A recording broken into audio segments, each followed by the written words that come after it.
Hello, my darlings. Hello, my darlings. This is a quickie. This is actually part of a series of videos that I'd like to call Banksy Style's Quickies. And yeah, it is a quickie because I don't have a lot of time, and I'm not going to spend hours doing, or I'm not going to spend my effectively my lunch hour doing an hour stream. So those of you who catch it, great. Those of you who don't will watch it on the rewind. Big up to everyone in the text. Thanks for showing up if you're out there. Anyway, before I get distracted too much, I'm just gonna go straight into this bad boy. And what are we doing? What are we covering? There's just a couple of subjects that I wanted to cover, and of course, unprepared. Of course, I'm unprepared. Why would I be prepared? Wouldn't that just make too much sense to actually have all of this set up in advance? Of course it would be. Of course it would. It would be insane to have all this set up in advance, wouldn't I? Okay, here we are. Yeah, this is okay. Let's flip over, and yeah, a couple of subjects very quickly. I'm just gonna basically cover them for you guys. First is our favorite religion, the religion of peace and pieces and mob rule. In Pakistan, the Pakistanis basically stone a man to death and then kill him. Stone a man to death and then they I think hang his body up on a stick somewhere, because they got it under the impression that he burnt a Quran or burnt pages of the Quran. This man was actually a 50-year-old man who was mentally what's the word? Mentally deficient, mentally challenged. So basically, he had mental problems, and maybe he was autistic, maybe he was dyslexic. He had other mental issues, but either way, yep, they found him and they grabbed him. A mob has lynched a man in a remote region of Pakistan's Punjab province. Maybe our Sikh friends, maybe Raj should have a word. Punjab province, after he was accused of burning pages of the Quran, the Muslim holy book. The police and officials said dozens of people have been detained and arrested over the lynching. Well, it's funny how it's always after the event the arrests come. No one does it during the arrest, which happened on Saturday evening in Khanwal district of Punjab, or Khanwal district of Punjab province. According to Tahir Ashrafi, the Prime Minister's special representative on religious harmony. Law enforcement agencies are also monitoring hundreds of other suspects, he said. So yeah, this is what happens when the religion of peace is the majority of the people in any nation. If you want to have any doubts about what you should be worried about, if this religion becomes a majority anywhere, this is the kind of shit that you're gonna see. You think all the nastiness that happens in Speaker's Corner is the only thing you have to worry about. Speaker's Corner would be only a minor. You would wish that you'd get attacked at Speaker's Corner would be the only problem if you're living in a Muslim majority nation. Yeah, this is a part, of course, and by the way, we don't even know for sure whether he would actually burn the Quran. We just know that he was accused of it. And by the way, the Muslims themselves, if you want to discard a Quran if it's old, and to dispose of it, is actually burning it is the method. Uthman himself burnt many parchments and leathers and all sorts of things of the Quran once he compiled his Uthmanic Quran. So it's not like burning the Quran is actually a bad thing. It's just whether the mob thinks it's a bad thing or not. Of course, that's how it is. That's how these things go. So yeah, good luck with your wear a hijab day. Good luck with your, oh, I don't want to be an Islamophobe. Was just about to watch your Ali Davo video. Yeah, go for it. Enjoy. Anyway, but yeah, so this is the religion of peace. Now, the next thing I want to get to very quickly is actually, where is it? Oh, damn it.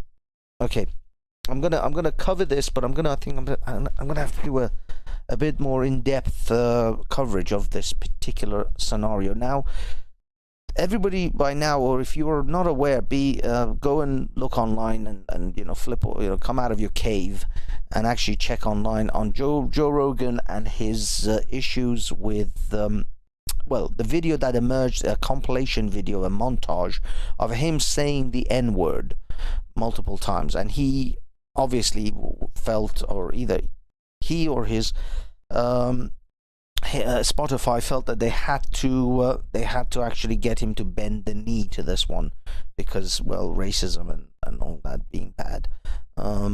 So what happened was he actually what's it called? He actually had to apologize. So this was, I mean, like a lot of people have been saying, Joe Rogan shouldn't have apologized personally. I think he should have said these were made in context. These were 12 years old. He said some nonsense like, this word doesn't belong to us as a white people. Words, if you speak English, all of the words in the dictionary belong to you. There is nobody has stake over words in the dictionary, okay? Nobody can copyright words in the dictionary just for me. Like, these are just my words, so I'm gonna just take these words, and I'm sorry you can't use them. So if I take the word I'm sorry, you can't use the word the in anything anymore, because the belongs to me, and I own the. Nobody owns words in the dictionary. You can't own words in the dictionary. This is nonsensical bollocks. Yes, the N-word is a disparaging word towards black people, and it's mostly an American thing. This is not a global thing. It's an American thing. And you guys are going to have to get over your own shit. And black people, you're going to have to chuck a couple of those chips off your own shoulders. But the N-word doesn't belong to anyone. It's just a word. People who are easily triggered by words, and to me that is a gross sign of weakness. If a word can control your emotions to that extent, if you are emotionally invested in a word, then you are an exceedingly weak individual, weak-minded on multiple levels. You have to be better. You have to be stronger than that. So if you, as I say, if you are, sorry, hold on, I'm just need to get something. If you're that triggered and that emotionally invested in a word, that word can be used to manipulate you in so many ways. So don't be that emotionally invested in any word. Don't let a word trigger you that badly. But anyway, Joe Rogan effectively showed a chink in his armor, if you will, and he apologized profusely for that compilation and the fact that he used that word over the years, even though they were in context, that were part of jokes or context or whatever context that he used them in.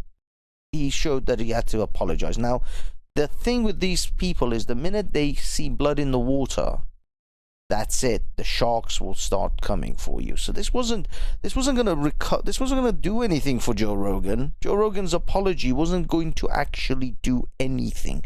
In fact, it showed that he is now, susceptible. There's the first cut of the 1,000 cuts that are to come.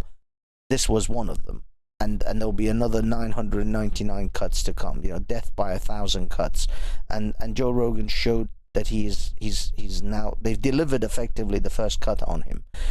So for him, I don't think, I said this wasn't the right thing to do, but he did it anyway. Now what's emerged is that this particular group called the Midas Touch, there was a company there was the first tweet. Now these guys are claiming that it was actually Alex Jones that put that compilation together, that it was Alex Jones that had that N-word compilation. Maybe it was, maybe it wasn't, I don't know, I haven't actually researched that yet. But this group, Midas Touch, are a group that have been set up to actively go after, well, it was for Trump. They were getting paid a fortune. They got paid a fortune by Democrats in order to set up propaganda and set up various different memes and other things to go trending, tweets and stuff to go trending for anti-Trump, so that they can get Biden elected or Trump out. And that's their original mandate. But since then, they've been actually actively working on other things. Now, it was these three brothers, the ones you see at the top left, top right, and bottom right. They started they were the ones who were the first, because the company, the tweet that originally posted this and went viral was Patriot something, Patriot, I forgot what it was. It was Patriot something. There was a tweet called Patriot something, which actually allowed this to go viral. Now let me try to get some of this. Let me see. Oh, by the way, there is a compilation of the Young Turks saying the N-word, but if you notice, nothing's been said about that. No one's trying to cancel Young Turks or any of that stuff. And if you want to find that one, that particular one is actually on Mark Dice's channel on Rumble. I will try to see if I can find it right now. Mark Dice, yeah, he put a compilation together which was fantastically funny on the Young Turks saying the N-word. And yeah, at any day, where is it? Damn it. Oh, here it is. I apologize. Okay, let me see if I can get this in here with this quick thing. But I mean, I don't really want to play it, but I'm just gonna play it. I know these are like difficult words to hear, but words like nigger and fag. Nigger. You niggers are why I lost my job. He only shot a nigger. There you go. You guys can go ahead and watch the rest. I'm just gonna quickly give that a little thing. I mean, I'm sure YouTube's gonna screw me for just that little bit anyway. But yeah, this group Midas Touch was the group that actually promoted the original clip that sorry, I'm trying to find the actual the Twitter. Oh, Patriot Talks. Yeah, Patriot Talks was the original tweet that actually went created this storm effectively. And these three brothers from Midas Touch were the ones who actually promoted it and pushed it and then made it go viral. And that is the hatchet job that they did on Joe Rogan. These guys were behind that hatchet job, who started the whole ball rolling. And that's how it is. That's how they do it. That's what they're gonna do. They're gonna come for him. And again, this was the first cut of the 1,000 cuts to come. Now, if Joe Rogan is, you see, they don't want to actually, I mean, everybody talks about they want to cancel Joe Rogan. They don't want to cancel Joe Rogan. They want to make him yield. They want him to bend the knee to their narrative, to the message. So that's really what they want. They want Joe Rogan to have the popularity of millions, 11 million views per show. They want him, but they want him to push their narrative and their message. And ideally, that is what they want Joe Rogan to do. Not to cancel him, because to cancel him, they know another Joe Rogan will emerge to take Joe Rogan's place.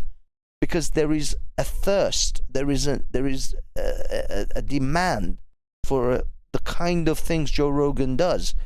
People no longer listen to mainstream media anymore. They no longer believe the mainstream media anymore. Mainstream media has consistently in the certainly in the Anglosphere, but all over the world, really. I mean, we all know nobody sat and listened to the propaganda messages of Saddam Hussein's national news agency. Nobody believes the Iranian national news agency or press TV. Everybody knows these companies are corrupt. Nobody even really believes RT. I mean, if you think RT is gospel, then you're insane. RT is a Russian propaganda arm, and so is CNN. But the Iranians and the other people on the other side have been saying CNN is fake news in the 90s. You think Trump was the first person to say CNN is fake news?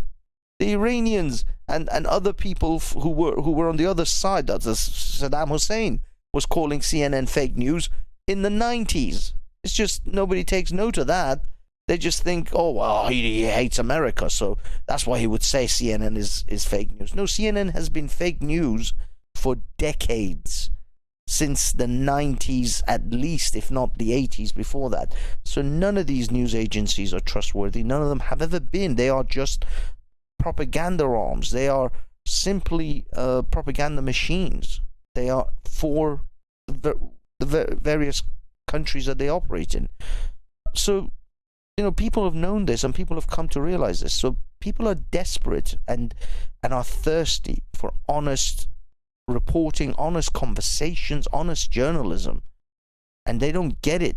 They don't get it from anywhere else. Nowadays, this is why the citizen reporter, citizen journalist has become such a popular thing, where people just run around with their mobile phones trying to capture what is actually going down, talking to the real people on the streets, rather than this spun narrative bollocks.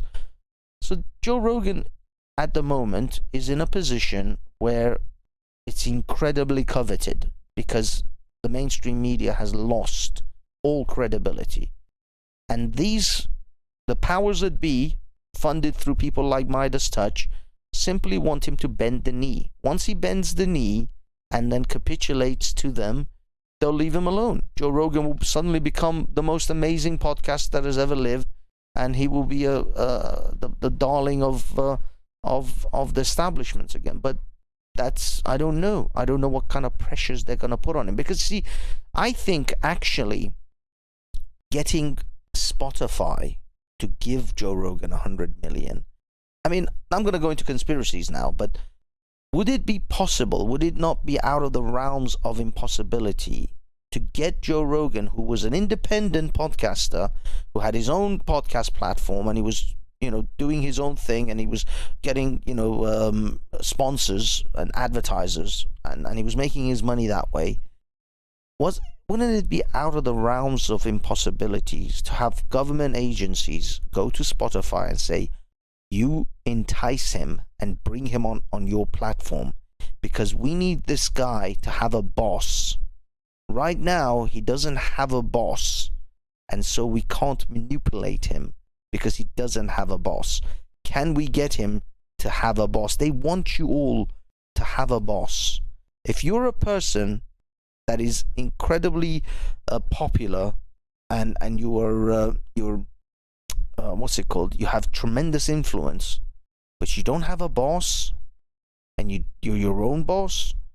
That is not what the government wants. That is not what the establishment wants. The establishment wants you to have a boss.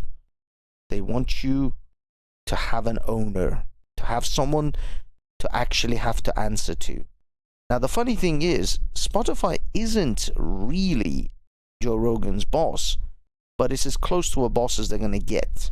It's as close to a boss as they can possibly manage. So that's how they're going to do it. This is why the comedians, look at Frankie Boyle. Frankie Boyle used to be the most edgiest comedian, that I've seen ever, if not in decades. Certainly, after people like Bill Hicks and George Carlin, Frankie Boyle was one of the edgiest people that was around.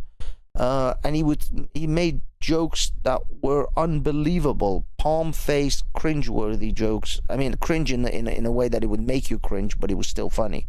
But now look at him. He's a puppet of the BBC. He's the puppet of the left. He talks. He's the blandest, boring, fat, ginger Scottish man that has ever fucking walked the comedy circuit now. He's lost everything.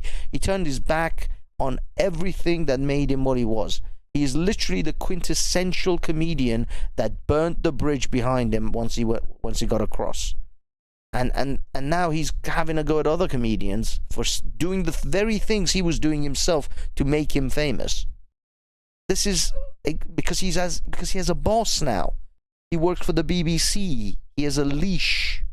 He's been collared. He's been chip and pinned. So yes, they want you to have a boss. They always want you to have a boss. You have to have someone to answer to. If you're too independent, if you don't have anyone to answer to, then they're gonna do something to entice you, to bring you into the fold. And that is what they're doing with Joe Rogan. They brought him in under the guise of they wafted $100 million in front of his face, and that is a kind of money that very few people can resist. And so they brought him in. They brought him into the fold. In that, at least they brought him under under an umbrella of a company, of a corporation that could be his boss de facto. Even though, as I said, Joe Rogan could very easily leave Spotify and still have 11 million listeners per show, or viewers per show. So that's not going to change his numbers if he keeps to his integrity, if he keeps to his format of truly being honest. But since he's not being honest, since, as I said, things may crush him, they will find a way to get him to bend the knee. If they can't bend the knee, if he won't bend the knee, they will try to cancel him. They will try to crush him. This, believe it or not, these tactics are being used. These are not too dissimilar tactics, these cancel culture tactics, to the economic hitman. If you guys, and I beg every one of you, if you haven't read this book or listened to this book, find the book, The Confessions of an Economic Hitman, because the tactics of cancel culture are very similar to the tactics of the economic hitmans. They send in the economic hitman, and if the ruler of that country doesn't capitulate and isn't corruptible to the economic hitman, then they will send in the jackals to assassinate him. And if they can't assassinate him, then they'll send in the military to destroy the country. This is the same. Right now, I think it's the economic hitman period for Joe Rogan, where they're sending in the people to get him to fall in line, to bend the knee. And if he doesn't bend the knee, if he doesn't come into the fold, they will then send in the jackals, the economic and the financial jackals, or the social jackals, to try to assassinate his character, his reputation, and to finally cancel him off all platforms. Watch what's going to happen with if Spotify doesn't rein him in. Spotify is going to have pressure put on them. Right now, they've probably got pressure put on them from their payment processors, which will be something like MasterCard or Visa, most likely, or their apps, people like Google and what's it called? Google and Apple will ban the Spotify app from their platforms or from their app stores. These are the types of things. They're not going to go after Joe Rogan. They're going to go after Spotify. And Spotify is the de facto boss at the moment of Joe Rogan. And that's what they're going to do. Hello, Amy K. Love you, Ned. So these are the taxes. Right now, I think they've sent in the economic hitmen. Then they're going to send in the jackals. And then they will bring in the government. I'm telling you, I will be amazed if Joe Rogan doesn't yield. I will be amazed if there won't be some sort of governmental hearing, and Joe Rogan will be sat before some Senate committee meeting and having to answer for his misinformation podcast. I swear to you, I can see that shit coming. They look at the way they, every time Facebook, YouTube, Twitter doesn't yield well enough, or isn't kissing the ass of the government well enough, they bring him before the fucking Senate committee and grill them and have them fucking flogged in public. That's basically your modern version of tar and feathering.